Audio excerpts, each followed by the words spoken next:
taking convention and between the finance. Let me turn to Renee Orellana. Renee, delivering mitigation and adaptation outcomes in your country.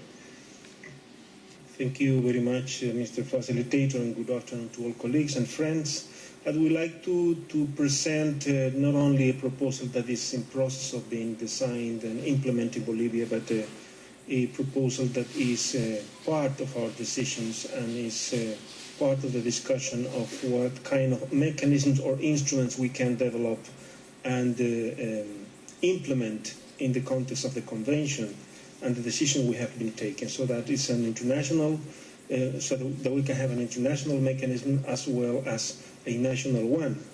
First of all, allow me to explain that I'm talking about a mechanism which appears in our documents as an approach, which is named Joint Mitigation Adaptation Mechanism for the Integral Sustainable Management of Forest, which is an instrument proposed as an alternative to REDD+, and which has been discussed in this scenario in the last almost 2 years or more, and has been approved or adopted as paragraph 67 of the decision 2CP17, and also in COP18 in Qatar has been developed in more paragraphs, particularly in paragraph 38 and paragraph 47. This proposal of mechanism has, of course, the intention to contribute to promote mitigation actions, but also jointly with adaptation actions in order to have outputs that could strengthen the role of forests and to reinforce the capacity of adaptation to communities and populations that live in forests in a context of vulnerability.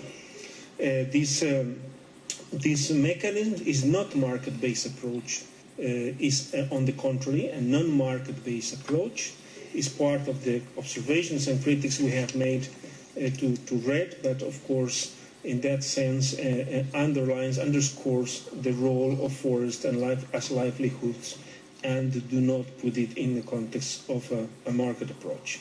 I would like also to inform you that also in the COP11 of the Convention on Biological Diversity, recently held in Hyderabad, India, October 2012, there has been a decision which states that it has been agreed to request the Executive Secretary to compile information with regard to the possible contribution of joint mitigation and adaptation approaches to the objectives of conservation of biodiversity, which is also another important goal of this mechanism. Finally, the United Nations Forum on Forests recently finished in Istanbul, April 2013. There is a decision that encourages the Forum Secretariat and CPF members organization to assist member states upon request in the development of holistic and integrated non-market-based approaches to achieve sustainable forest management based on management on environmental functions of forest in harmony with nature. So we have important legal instruments now that are the basis of this proposal.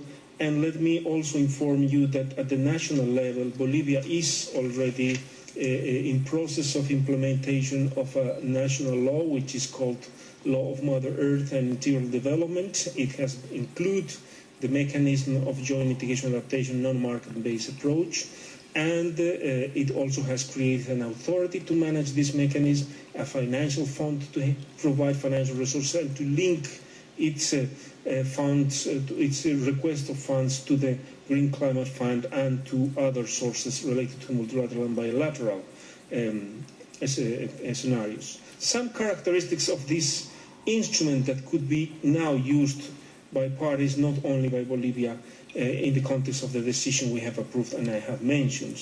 Let me describe quickly some of them. The theoretical basis of this mechanism is related to institutional, economics and polycentric arrangements combining public governance, collective actions of communities and private efforts. The scope of the approach of this mechanism is of course related to implement actions, joint mitigation and adaptation through integral and sustainable management of forests and systems of life.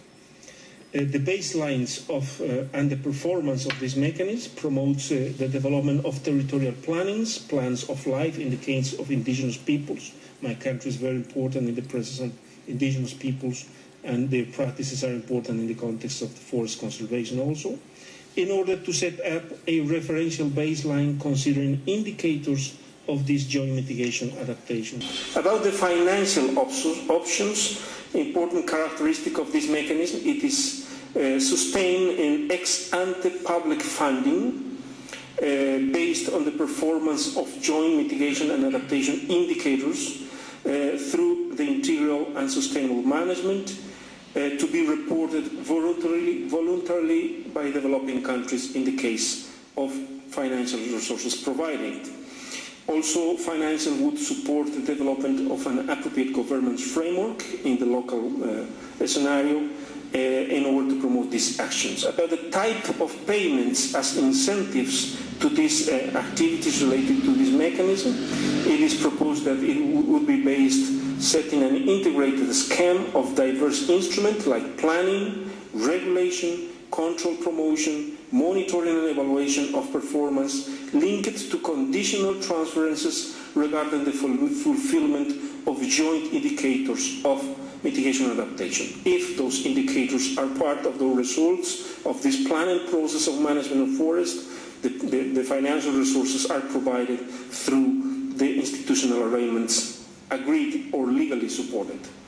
Drivers of deforestation and forest degradation is another important area. About this, the mechanism is based on legal and policy reform, leading to improved management, use and conservation of forests, while considering that key policies for tackling drivers of deforestation and forest degradation are related to the following: land tenure rights, decentralization and autonomy in forest management, strengthening community institutions, and the wider governance framework. It's important to have a legal and institutional framework developed in those areas. The components of this proposal is important. Some of the components are the following: assessment of local forest governance condition, territorial planning at the national and subnational level,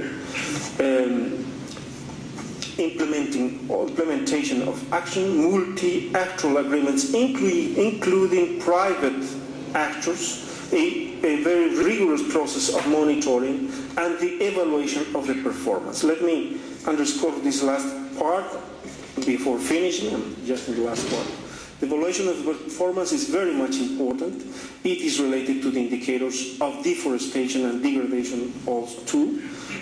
Performance is understood in a broad sense, encompasses a mix of indicators regarding to effective implementation of joint mitigation, emphasizing reduced carbon emissions, which is very important, and adaptation, emphasizing reduction of risks of vulnerability of ecosystems and people, also, of course, reduction of deforestation.